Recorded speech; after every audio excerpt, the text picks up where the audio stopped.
Hello everybody, in this video I will show you how I personally solve Square-1.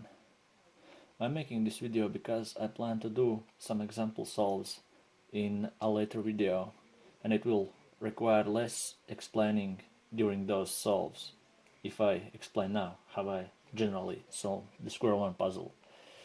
Be aware that this is not a tutorial on how to solve Square-1, but just how I solve Square-1. If you want a tutorial on how to solve Square-1, I guess you could leave a comment suggesting that, but frankly I don't see a point to it because there are many tutorials already online, so go watch them. So let's get into it. I use a slightly modified version of Lars Vandenberg's method. Sorry if I pronounced it wrong, I'm not good at pronouncing Belgian surnames. I believe Lars is Belgian. Actually, I don't know if you can call this method by his name, but I learned this method from his website, so I will just refer to it as Lars' method. And but because it is slightly modified, I will explain those modifications during this one example solve. So what I do, I solve Square-1 in 6 steps. The first is return to the cube shape. Second is permute the bottom corners. Third one is orient the edges on the both layers. Fourth is permute the top layer corners and solve parity. Fifth step is permute the edges on both layers, and the sixth step is solve the middle layer. First step, return to cube shape. Well, nothing much to explain. I will go into much in-depth explanation in my example solve, so I'll now just return the puzzle to the cube shape. It's done, and actually I don't mind if the middle layer is misaligned or if it's aligned when I'm done returning to cube shape, because it can become solved in the later steps. The second step is to permute the bottom layer corners. Now this is not a very efficient way to solve the puzzle, because I always like to do the white color on the bottom, and also of course those edge corner permutations. Why should I permute corners? But because of doing the corner permutation, I will require learning less algorithms in the upcoming steps, which I will explain when I come to it. So now I will permute the corners. Oh, this was a pretty easy case. The third step, orient the edges. Actually, it's completely identical to the Lars method on his website. There are 8 cases, where one of those cases is where edges are already oriented, and it requires memorization of 7 algorithms, so I now will use one of those algorithms to permute the corners.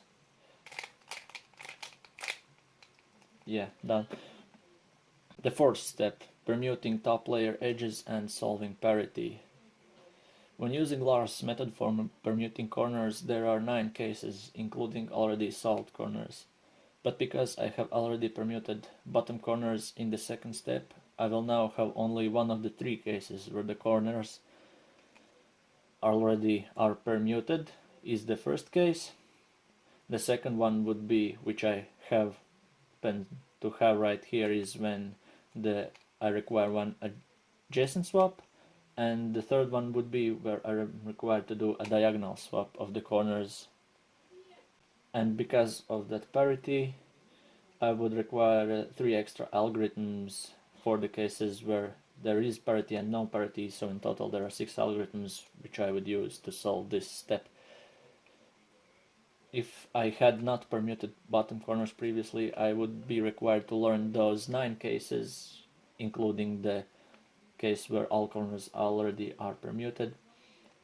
So what I mean by that is I would require to learn all those 9 cases plus where there is no parity and another 9 where there is parity. So I'm required to know less algorithms for solving the parity and the top corners.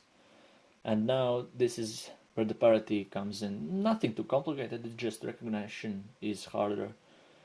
Actually, I am pretty bad at recognizing corners when the top layer is misaligned. For example, if I can see I have already completed the red bar on this side, but because it is misaligned with the red color where it's supposed to be, I am not really good at recognizing where the edges are supposed to go. So this also wastes some time in my solves, but oh well.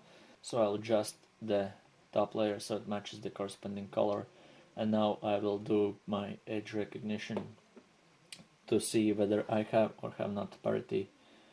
So what I see here is these are all solved, so I have no parity on the top, and I do have parity on the bottom, which means I have parity. This was pretty easy case, but the theory is that when you have even number of swaps on both layers or odd number of swaps of pieces on both layers, then you don't have parity.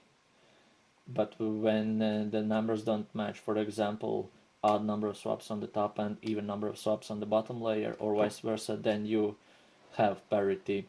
And I will use an algorithm which solves these two corners and simultaneously swaps also two edges on the top. So when I'm done with this algorithm, I will have one swap on the bottom, one swap on the top, and 3 swaps on the bottom. So I have odd swaps of pieces on the both layers. So now for the algorithm.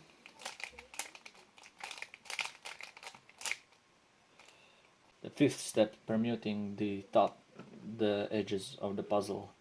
So now I can see I have a pretty good case here where I'll only need to swap these two bottom pieces and these two top pieces. And also basically it's all the algorithms from Lars's site on the solving of Square-1. There are in total 30 no parity cases, including the skipping of this step, as opposed to 55 cases including parity, and those extra being the nastiest ones, pretty awkward algorithms and long ones. Now I'll just use the algorithm to solve the edges, permute the edges, and now the cube is done. But what sometimes happens is the sixth step, solving the middle layer. The middle layer needs to be solved in some cases because when doing the edge permutation algorithm, I do the odd number of slice moves, so the cube shape is not cube shape. So now I'll execute the algorithm.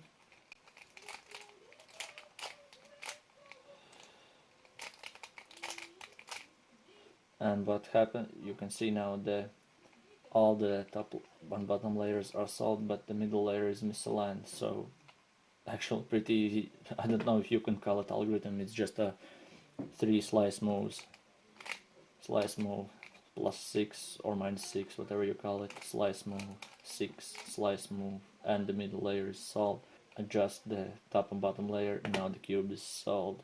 And actually half of the time this step is skipped because it's a 50-50 chance either you have aligned or you have misaligned middle layer. So this is it for this video. Be sure to watch my example solves on Square-1 when they come up, and thank you for watching.